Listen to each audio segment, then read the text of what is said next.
l'oiseau marin nous ouvre des horizons immenses de puissance, de liberté et de voyage. Il épouse la fureur des vents et des tempêtes, la caresse du flot sur le sable, le choc des vagues au pied des hautes falaises. Il évoque aussi les lumineux matins de printemps, colorés du jaune des genêts et du rose des arméries, ou les rousses soirées d'automne, quand la marée déclinante découvre les vasières et que les fonds de baies accueillent l'innombrable petit peuple des migrateurs au long cours. Partons à la rencontre de ces oiseaux venus des lointaines toundras arctiques, ou au contraire, installés à demeure sur notre littoral. Nous allons d'abord rendre visite aux oiseaux de rivage, sur les vasières, les plages et les rochers où ils recherchent leur nourriture. Nous lierons connaissance avec les habitués des marais côtiers et avec les habitants des falaises. Puis nous nous éloignerons de la côte pour aborder sur les îles et les îlots qui abritent, au printemps, d'impressionnantes colonies de reproduction. L'été touche à sa fin, les derniers vacanciers ont déserté les rivages. Aux migrations humaines succèdent celles des oiseaux. Chaque jour, les bécassos, les barges, les courlis, les pluviers se font plus nombreux. Les premières bernaches, ces petites oies noirâtres, ne vont pas tarder à les rejoindre sur les vasières, dans les estuaires et les fonds de baies. Mais comment, dans ce tourbillon de pattes, de becs et de plumes, reconnaître chacune des espèces ? Apprenons à éduquer notre regard. L'oiseau observé est-il grand ou petit ? A-t-il la taille d'un moineau, d'un merle, d'une tourterelle, d'une oie ? Possède-t-il un cri caractéristique ? De quelle couleur est le plumage de son dos, de ses ailes, de son ventre, de son croupion ? Possède-t-il un capuchon, un collier, des barres à l'air ? Quelle est la forme et la couleur de son bec, de ses pattes ? Ici, c'est la marée qui détermine l'heure des repas. 2 fois par 24 heures, de jour comme de nuit, la mer recouvre les vasières et les bancs de sable, puis se retire, laissant à nu une vaste zone qui, dans quelques heures, sera de nouveau inondée, c'est l'estran. Les petits échassiers ou limicoles suivent le flot, montant ou descendant. Avec les estuaires, les vasières font figure de garde-manger bien remplis pour les migrateurs.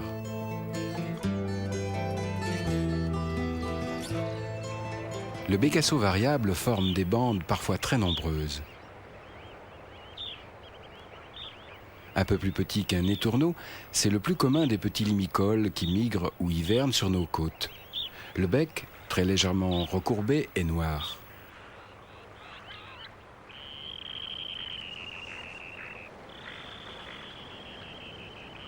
Suivant les saisons, le dos varie du gris au brun roux.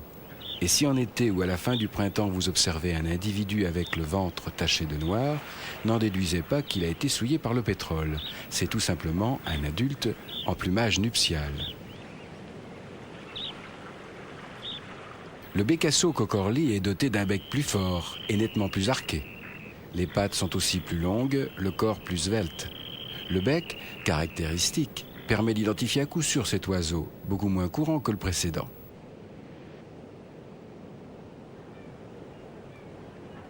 Une partie de ces voyageurs sibériens traversent l'Asie, certains franchissent même l'Himalaya. D'autres préfèrent prendre la voie du sud en suivant les côtes atlantiques européennes et africaines.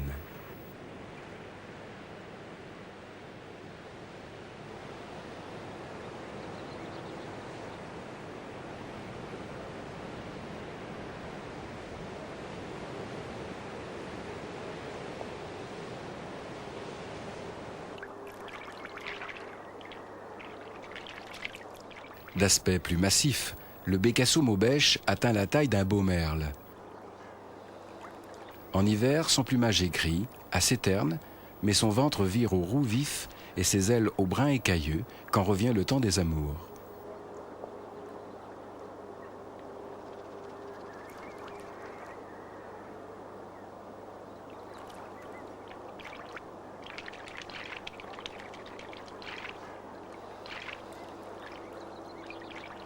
Ses pattes et son bec sont relativement courts. Au repos, il adopte volontiers une silhouette rondouillarde.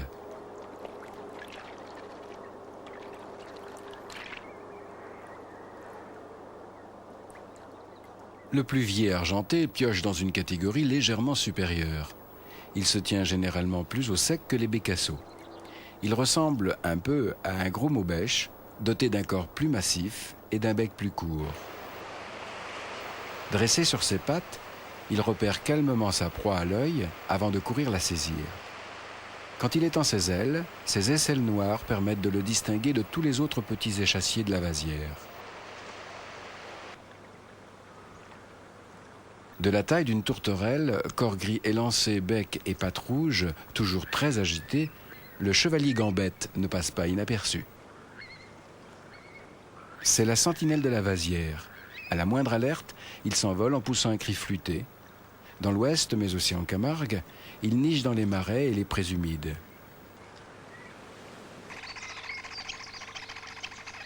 L'hiver, ses pattes paraissent plus claires, mais il retrouve toute la splendeur et les contrastes de son plumage à l'époque de la reproduction.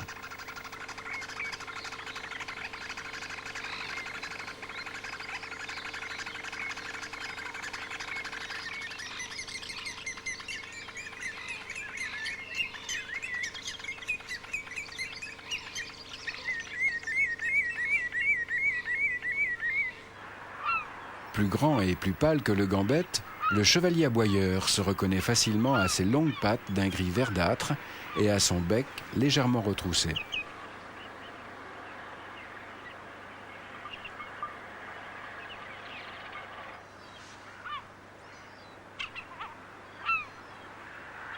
Il pêche des petits poissons dans les eaux peu profondes après de brèves courses-poursuites.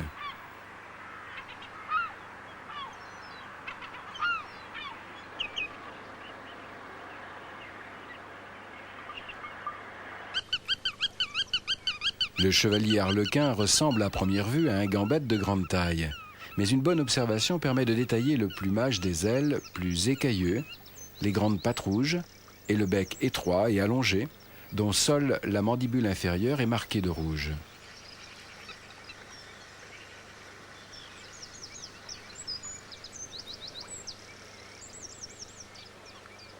En plumage nuptial, l'arlequin arbore un ventre et un cou totalement noirs. Seules les ailes sont marquetées de blanc et de noir, ce qui explique son nom. La barge rousse est un oiseau de taille assez importante, à peu près celle d'un pigeon ramier, monté sur de longues jambes. C'est sa livrée de reproduction qui lui vaut son qualificatif. En hivernage, elle arbore une livrée plus grise et plus terne.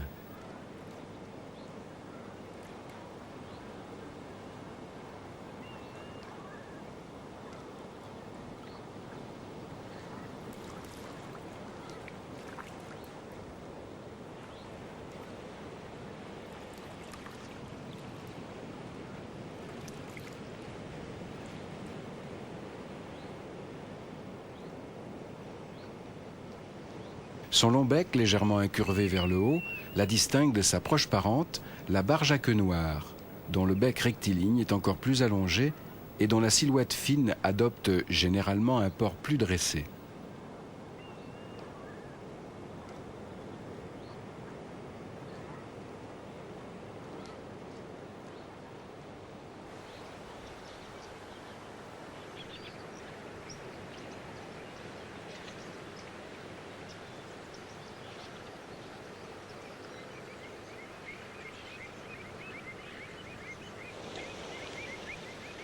Le courlis cendré est le géant de la vasière.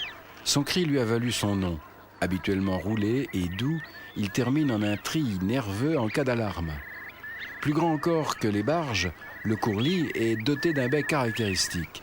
L'outil idéal pour aller saisir profondément dans le sédiment les vers et les mini-coquillages dont il se nourrit le plus souvent.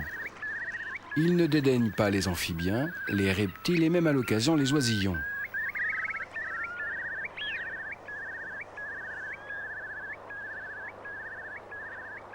En France, il niche encore dans quelques landes tourbeuses de l'intérieur. L'évolution des pratiques agricoles et des loisirs de plein air ne le favorise guère. La bernache cravant est une grande voyageuse. Elle niche dans la toundra sibérienne. Les premiers éclaireurs arrivent en France dès le mois de septembre, parfois même plus tôt.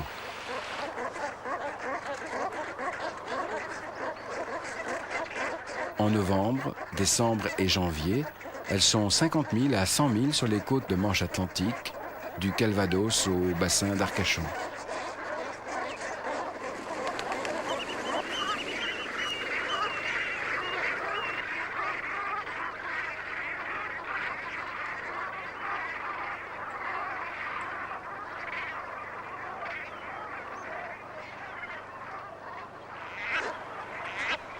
Comme toutes les oies, les bernaches sont herbivores. Elles se nourrissent essentiellement d'herbes marines, les austères, mais aussi d'algues vertes.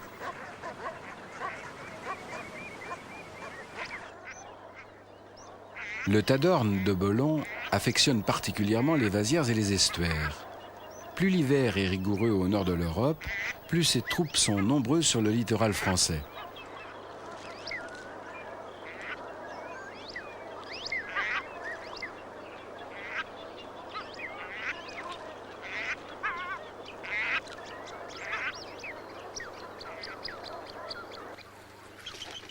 Ce gros canard présente deux particularités inattendues.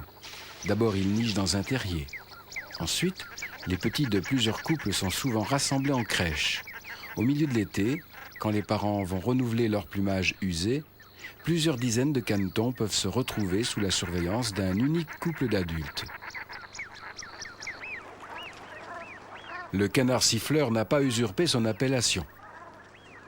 Avec le cri du courlis et du chevalier gambette, son doux sifflement est souvent le seul son qui parvient à percer l'épais brouillard hivernal. Discret à distance, le plumage du siffleur mâle révèle des splendeurs insoupçonnées quand on l'observe de plus près en pleine lumière. Croupion noir, précédé d'une jolie tache blanche, ailes et flancs gris, gorge roussâtre, bec bleu à bout noir, tête rousse coiffée d'une splendide raie jaune.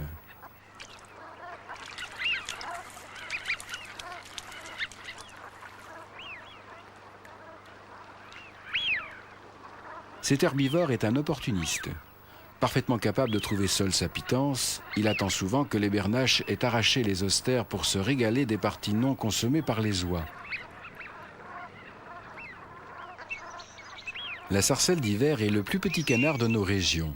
Sa taille et son poids sont inférieurs à ceux du pigeon ramier. Elle vit le plus souvent en bande de quelques dizaines d'individus. Le mâle est aussi l'un des canards le plus vivement colorés.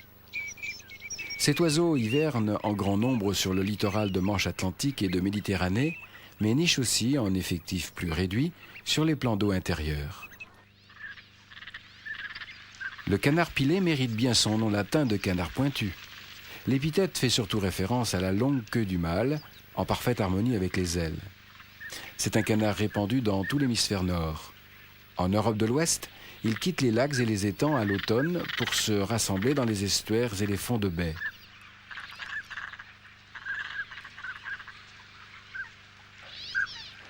Chez cette espèce, comme chez tous les canards, la livrée de la femelle est nettement plus discrète que celle du mâle. Elle a besoin d'une tenue de camouflage pour couver ses œufs tranquillement, à l'abri du regard des prédateurs.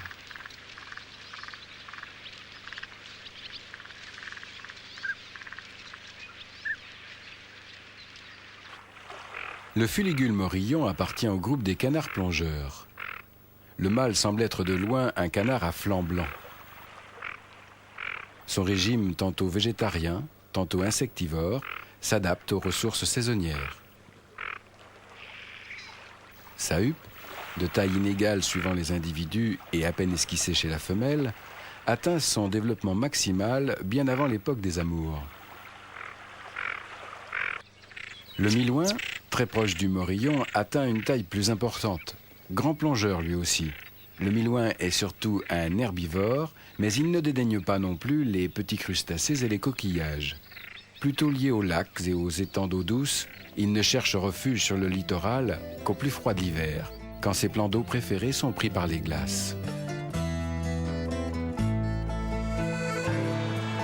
Sur les fonds sablo-vaseux, des vers, des coquillages, des végétaux se sont adaptés à un environnement rude, soumis à l'alternance des marées et à l'action desséchante du soleil. Ils attirent à leur tour des consommateurs spécialisés. C'est le cas du bécasso sanderling. Ce petit limicole très clair et très vif niche en Alaska, en Sibérie et au Groenland. Ce sont surtout les oiseaux de cette dernière région qui hivernent sur nos côtes. La plupart sont passés par les îles britanniques après un vol direct, sans escale, depuis le Groenland. Certains passeront tout l'hiver sur le littoral français, d'autres poursuivront leur migration jusqu'en Afrique. Au printemps, ils mettront cap au nord, certains n'hésitant pas à prendre la voie la plus courte, à travers le Sahara.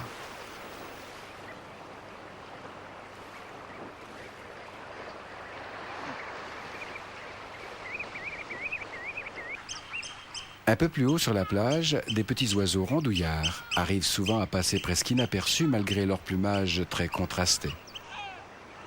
Comme beaucoup de limicoles, le grand gravelot excelle dans l'art de camoufler ses œufs. Ils sont souvent pondus dans une petite cuvette au milieu des galets avec lesquels ils se confondent parfaitement.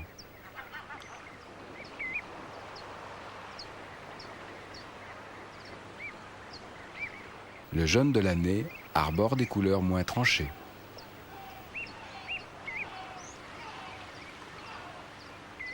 Quelques dizaines de couples nichent sur les côtes atlantiques de la Bretagne et ça et là sur le littoral de la Manche. Mais le gros des effectifs arrive de la Baltique et des îles britanniques.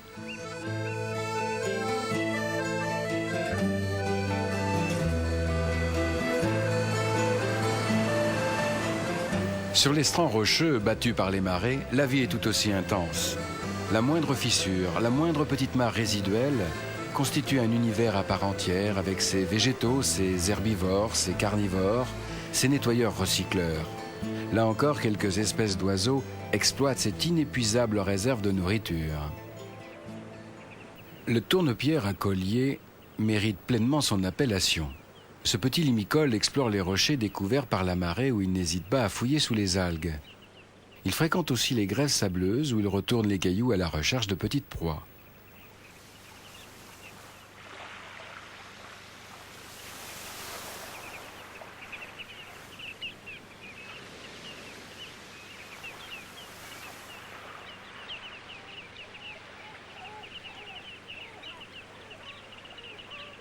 Son plumage, pourtant coloré et contrasté, très varié selon les individus lors de la migration d'automne, l'aide en fait à casser sa silhouette, si bien qu'il passe souvent inaperçu dans son décor de goémons et de roches.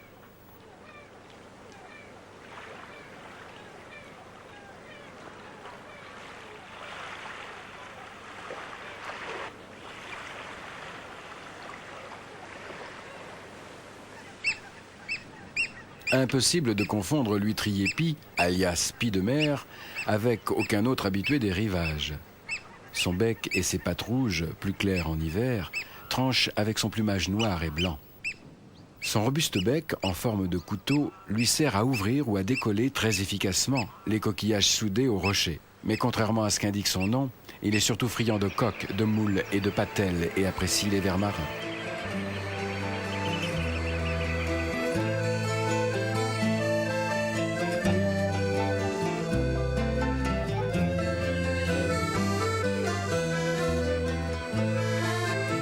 Entre la mer et le continent s'intercalent des zones tampons, où l'eau, plus ou moins douce, et la vase l'emportent encore sur la terre ferme, étangs littoraux, lagunes, marais salants. Souvent aménagés et modifiés par les hommes, ces milieux sont mis à profit par plusieurs espèces d'oiseaux qui y trouvent le gîte et le couvert.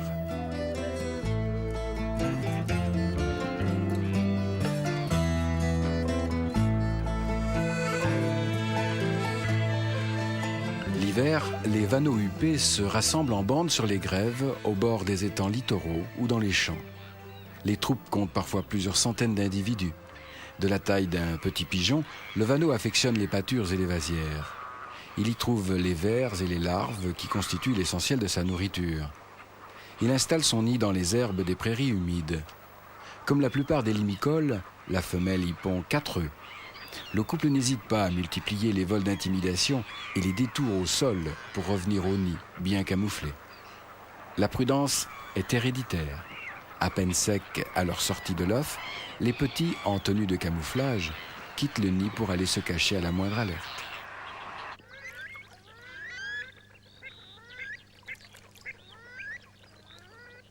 Dans sa robe blanche barrée de noir, la Vaucette à nuque noire est la gravure de mode du monde des oiseaux d'eau.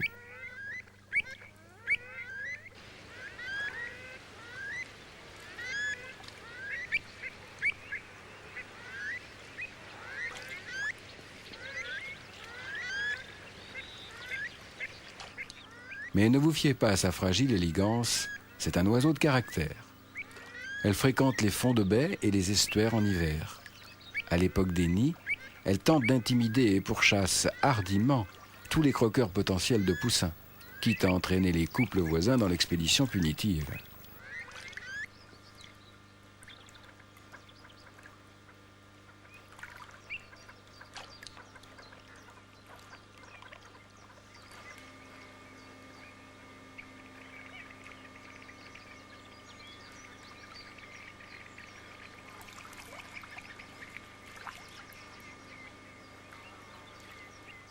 Pas besoin d'être un expert pour comprendre l'origine du nom de l'échasse blanche. Ses pattes rouges interminables en font l'archétype de l'échassier. Elle s'installe dans des milieux très similaires à ceux de la Vaucette. Elle y trouve ses mets préférés, les insectes et leurs larves. Les poussins sont de grands dévoreurs de larves de moustiques.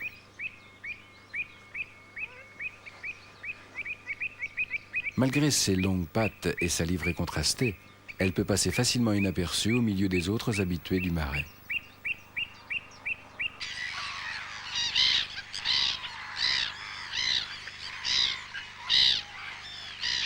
Contrairement à une idée répandue, la mouette rieuse n'est pas un véritable oiseau de mer. Elle préfère les plans d'eau de l'intérieur et ne niche que rarement sur le littoral. Pourtant, elle y est présente toute l'année. Son plumage évolue avec les saisons. Les ailes des jeunes oiseaux sont marquées de brun clair. En hiver, la tête des adultes ne porte qu'une petite tache noire en arrière de l'œil.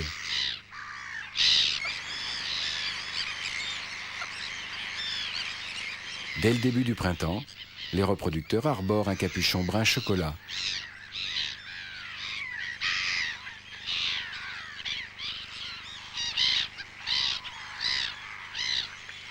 Une fois la nidification terminée, il se ternit et s'éclaircit pour se réduire finalement à la petite tache noire.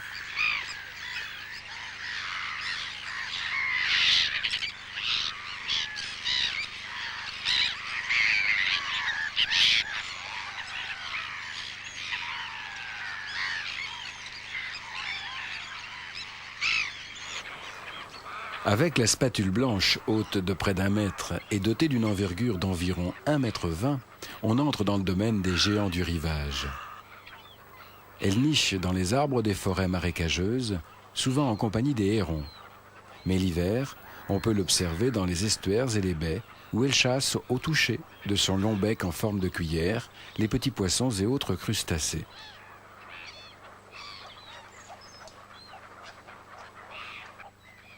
Nicheuse rare en France, la spatule visite surtout notre littoral lors de ses migrations entre Hollande et Espagne.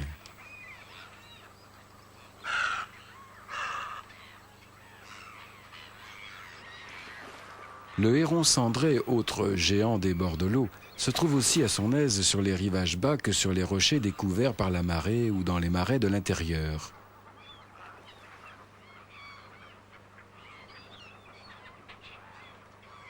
Il niche en colonies nombreuses et bruyantes dans de grands arbres proches de l'eau. La population française, évaluée à environ 20 000 couples, est sédentaire, mais les jeunes se dispersent en acquérant leur indépendance. L'hiver, les effectifs sont renforcés par l'arrivée d'oiseaux originaires du nord-est de l'Europe. Quelques hérons cendrés franchissent la Méditerranée et même le Sahara pour aller hiverner en Afrique tropicale.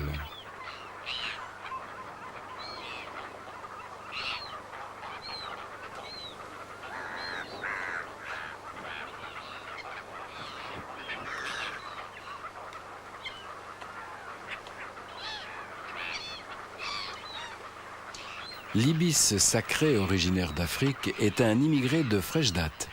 Quelques couples installés dans un parc ornithologique du Morbihan ont fait souche. Parfaitement acclimatés, leurs descendants nichent désormais en toute liberté près des hérons du lac de Grandlieu en Loire-Atlantique. Ils occupent apparemment une niche écologique légèrement différente de celle des autres oiseaux de rivage. Aussi ne sont-ils pas perçus comme des envahisseurs indésirables, mais plutôt comme un élément enrichissant de la faune littorale. Petits hérons blancs, autrefois limités aux régions d'Europe les plus méridionales, l'aigrette garzette étend son territoire vers le nord, où on la voit de plus en plus souvent sur les strands à marée basse. Pour nicher, elle s'installe de préférence à proximité de hérons cendrés, mais elle peut créer sa propre héronnière dans les arbres ou même sur un îlot.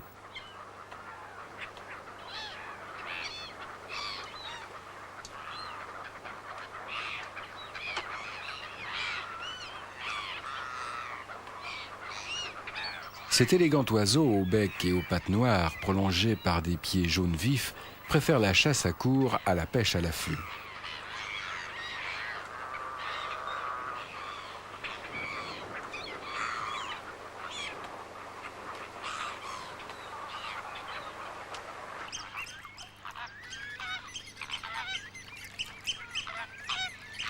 Le flamand rose est un peu le symbole de la Camargue. À part quelques individus égarés ou plus probablement échappés de captivité, on n'observe guère l'oiseau de feu que dans le delta du Rhône et sur quelques étangs isolés du Languedoc-Roussillon.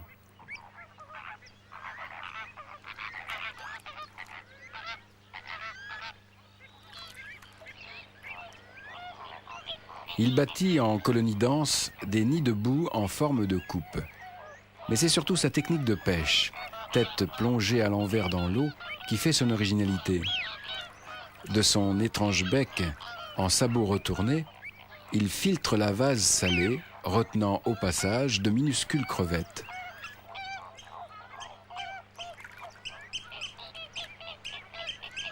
Les pigments très proches du carotène, extraits de ses proies, colorent son plumage du rose qui l'a rendu célèbre depuis l'Antiquité.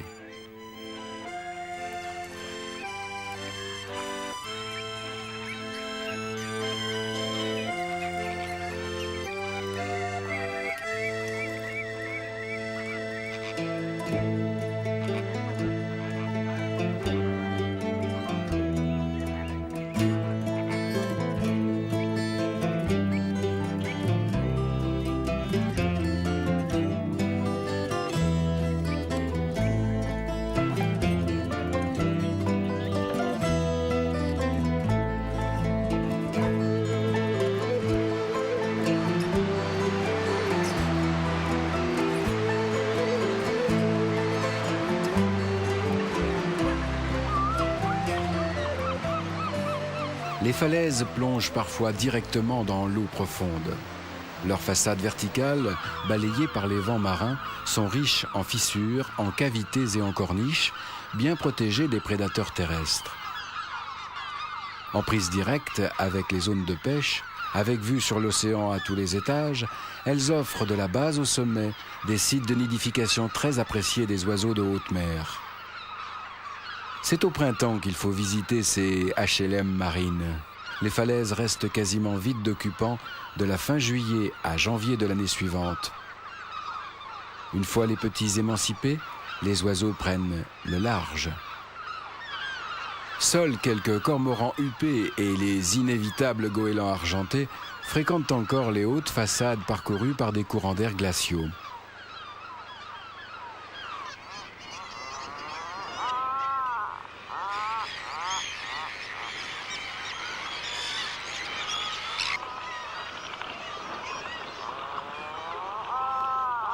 Au sommet de l'édifice, sous la moumoute de pelouse littorale, niche le macareux moine.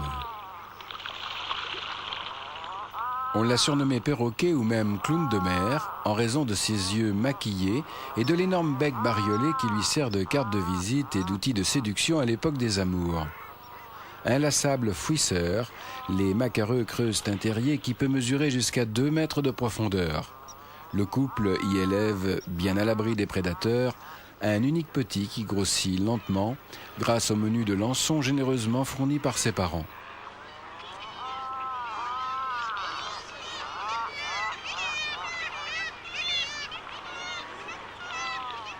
Les bords de son bec finement dentelé et sa langue hérissée d'épines lui permettent de retenir une bonne dizaine de ces petits poissons argentés qu'il livre tout frais à son rejeton quand il ne s'est pas fait dévaliser par un goéland en maraude.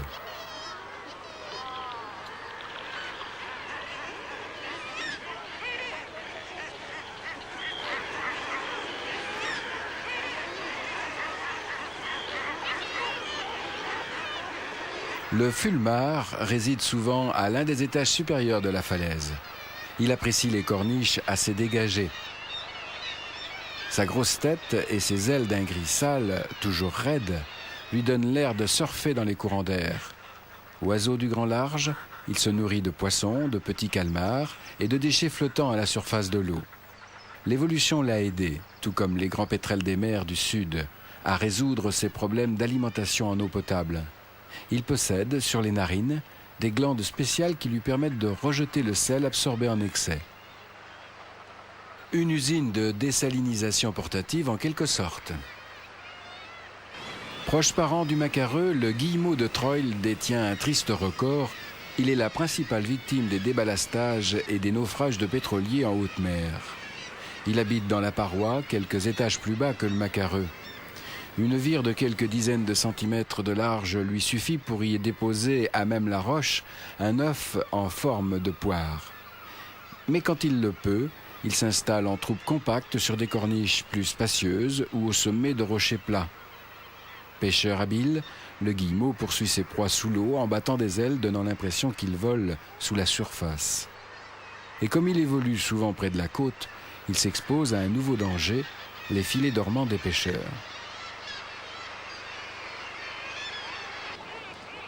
Le pingouin torda, ou petit pingouin, est doté d'un plumage très semblable à celui du guillemot, mais avec une tête et un dos nettement plus sombres. C'est son bec noir, veiné de blanc, qui permet de le distinguer à coup sûr. Le petit pingouin utilise la même technique de pêche que le guillemot. Il poursuit les poissons jusqu'à 8 mètres de profondeur.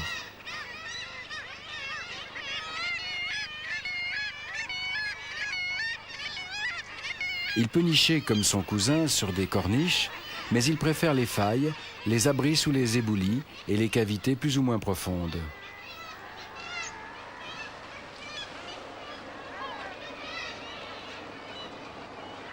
La famille des alcidés, pingouins, guillemots et macareux ne brille pas par l'esthétique du chant choral. C'est la mouette tridactyle qui incarne la véritable voix de la falaise. Du printemps naissant au milieu de l'été, les parois retentissent de ses cris incessants. Mais son vocabulaire est plus riche qu'il n'y paraît, et un observateur attentif apprend vite à décrypter les messages sonores, souvent associés à des postures corporelles. J'arrive, je vais repartir, j'aimerais nicher à cet emplacement.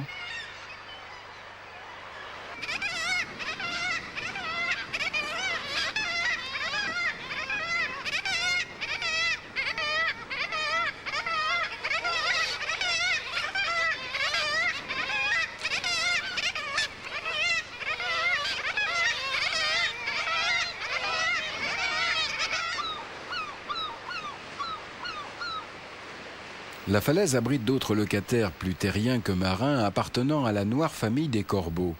Le chouca des tours est reconnaissable à sa nuque grise et à son petit œil clair et vif. Le grand corbeau, le géant de la famille, fait parfois régner la terreur dans la falaise où il n'hésite pas à venir piller les nids. Mais ses évolutions aériennes et sa vive intelligence laissent souvent pantois les observateurs. Nettement plus élégant, avec son long bec et ses pattes rouges, le crave se nourrit d'insectes, et notamment de fourmis, sur la pelouse littorale qu'il préfère rase.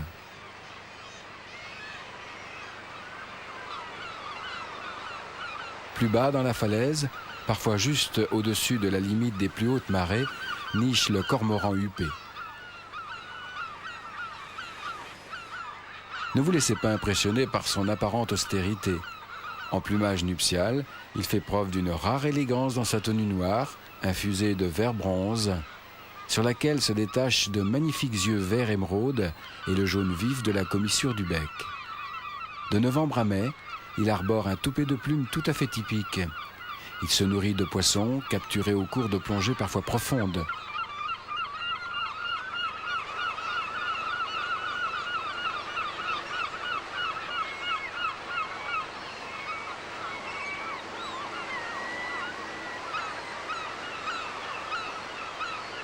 Vous ne le verrez jamais à l'intérieur des terres. C'est un oiseau de mer, exclusivement.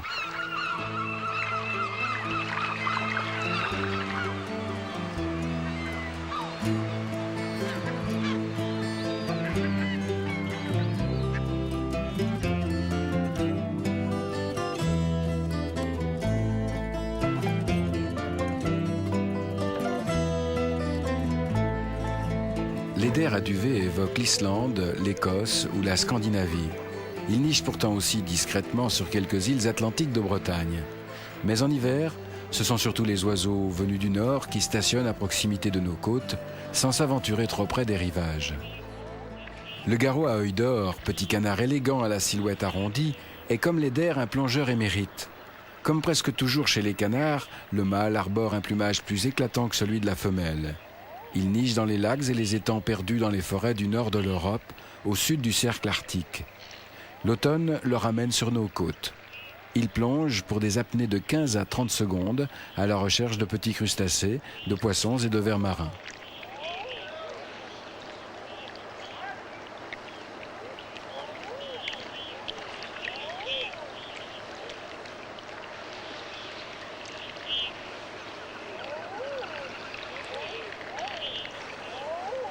Au Québec, on désigne encore le harle huppé sous son vieux nom français très descriptif de bexy. Son rostre dentelé, proche de celui du cormoran, désigne à coup sûr un amateur de poissons qu'il capture entre 2 et 5 mètres de profondeur. Mais les harles sont d'authentiques canards. Ils pêchent souvent en couple ou en petits groupes, composés notamment de femelles et de jeunes.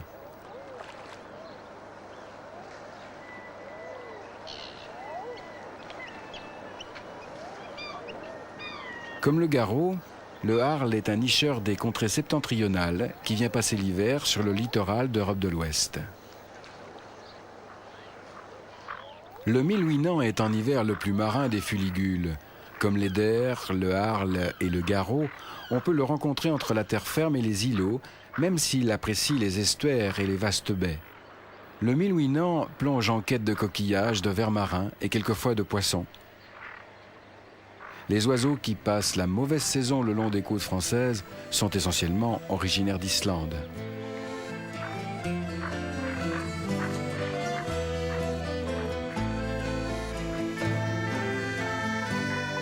Tant qu'ils ne sont pas trop fréquentés par les hommes et qu'ils restent inaccessibles aux prédateurs à 4 pattes, renards, fouines, chats ou rats, les îlots, et même les îles d'une bonne superficie, peuvent accueillir de prospères colonies d'oiseaux marins.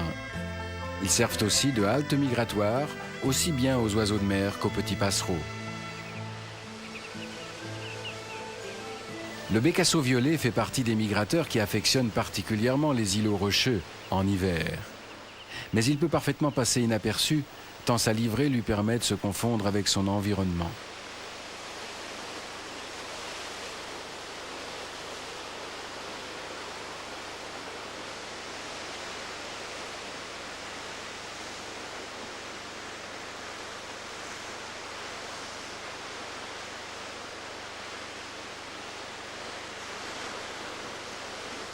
Très présent mais peu démonstratif, le pipite maritime est le seul passereau strictement inféodé au littoral, avec une préférence marquée pour les petites îles, où il peut élever sa nichée en paix.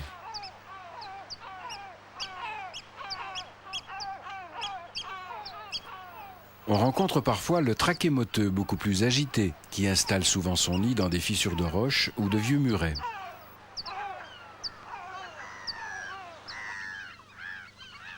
Comme des bouées de sauvetage minéral, les îlots permettent à des petits oiseaux venus du continent, comme la linotte, de se reposer quelques heures.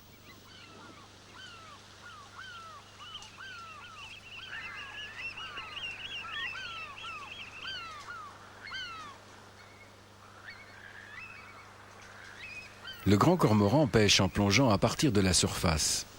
En très forte régression pendant la première moitié du XXe siècle, il a bien profité de la protection légale dont il jouit depuis le début des années 70. Il repousse régulièrement vers l'extrême ouest les limites de son aire de répartition.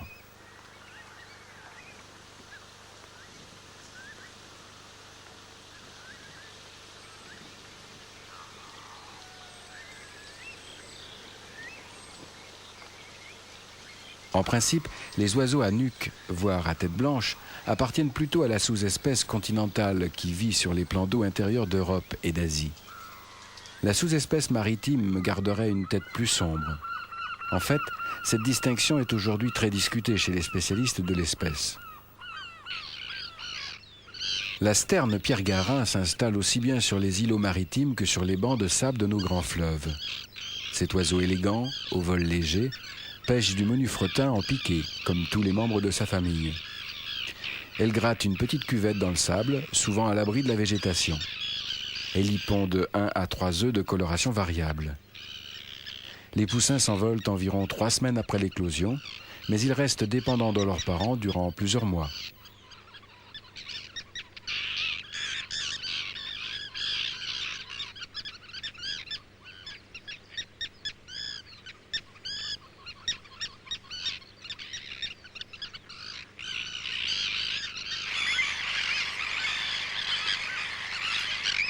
Plus grande, le chef couvert d'une splendide huppe à la saison des amours, la sterne Kojek a des mœurs très semblables.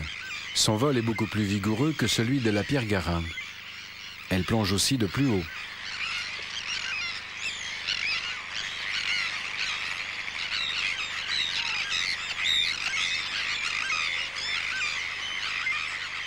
Toutes les espèces de sternes vivent sous la menace de l'intrusion de visiteurs indésirables sur les îlots de nidification de mai à juillet.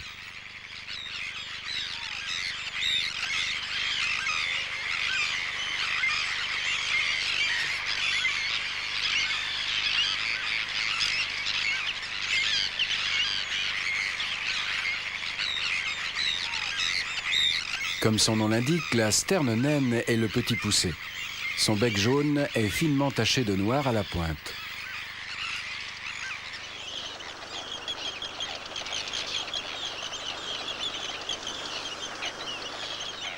Certaines, comme la sterne arctique, n'hésitent pourtant pas à rappeler les intrus à l'ordre avec des arguments piquants. Comme son nom l'indique, c'est plutôt un nicheur des hautes latitudes. Mais elle s'installe de loin en loin sur quelques îles atlantiques.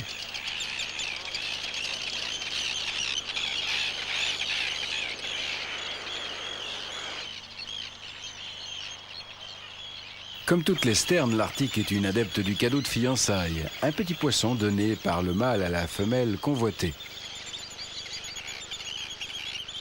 Avec parfois quelques réticences.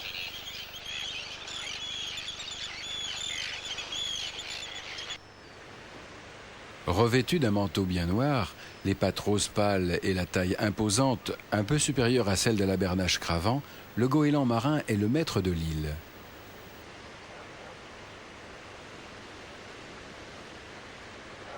Souvent perché sur le plus haut rocher, il surveille son petit univers d'un œil froid, prélevant sa dîme sur tout ce qui marche, rampe, nage, vole ou s'échoue. Il exerce sa prédation aussi bien sur les autres goélands que sur les sternes, les petits lapins ou même les puffins et les océanites aux mœurs nocturnes. Comme le marin, tous les autres membres de la famille des goélands peuvent être identifiés grâce à une sorte de code qui prend en compte la couleur du bec, des pattes et du manteau. Les jeunes de l'année, souvent baptisés grisards, présentent un plumage brun tacheté.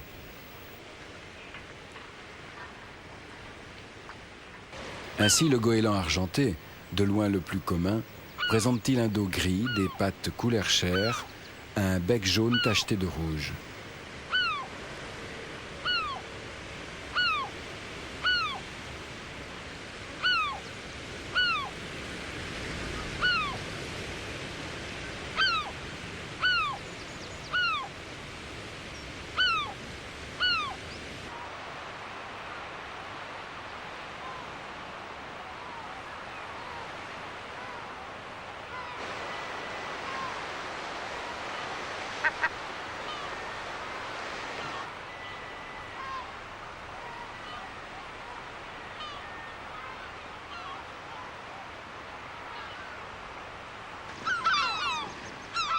Très sociable en hiver, il est intraitable sur les limites de son petit territoire à la saison des nids.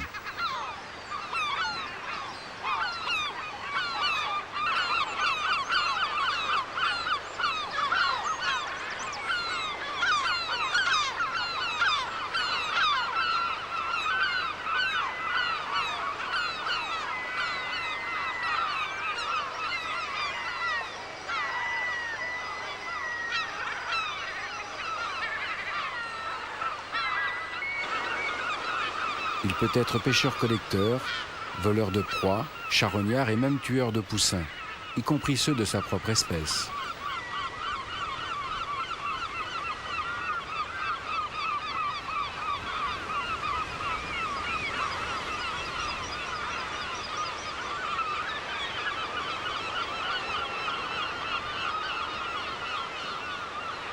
De taille identique au goéland argenté, le goéland brun arbore pour sa part des pattes bien jaunes. Son manteau, gris anthracite, paraît même noir sous certains éclairages. À la différence des deux précédents, c'est un migrateur qui n'hésite pas à rejoindre en hiver les côtes d'Afrique.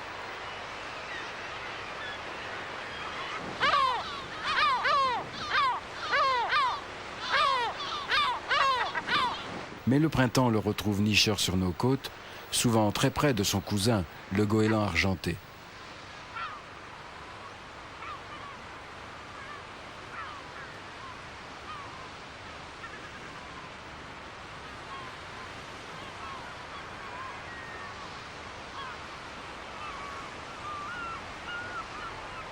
Quand la nuit tombe et que la plupart des espèces diurnes dorment, la tête sous l'aile, d'autres oiseaux regagnent leur terrier pour nourrir leurs petits.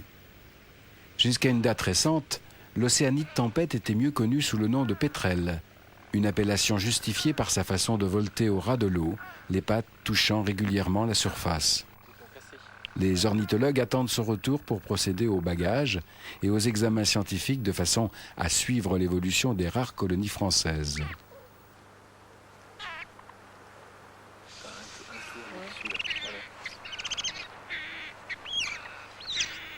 Dans l'obscurité complète, il rentre de la haute mer, où il est allé se nourrir du plancton et du menu fretin cueilli à la surface de l'eau. Le fou de Bassan vit à l'inverse en pleine lumière. Son plumage éclatant permet de l'identifier de très loin en haute mer.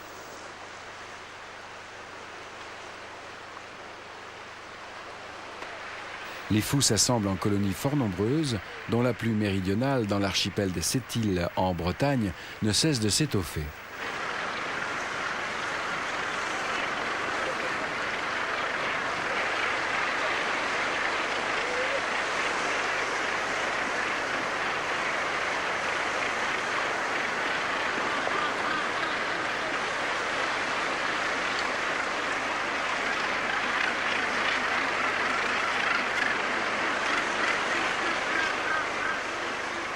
C'est un champion de la pêche en piqué, fondant parfois de 30 mètres de haut sur un banc de spras ou de maquereaux.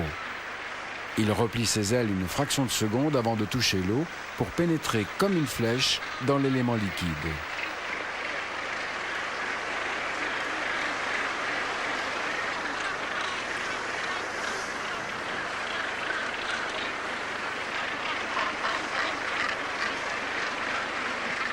Il maçonne son nid d'algues sur des terrains parfois détrempés et souillés par les déjections des années précédentes. Le poussin, d'abord nu et tout noir, est bientôt recouvert d'un épais duvet blanc pelucheux. Lorsqu'il quitte la colonie, son plumage est gris-brun, moucheté de blanc. Quelques mois plus tard, ses ailes seront largement tachées de noir. Il lui faudra l'âge de 6 ans et posséder la blancheur immaculée de ses parents pour nicher à son tour le plus près possible du site où il a vu le jour.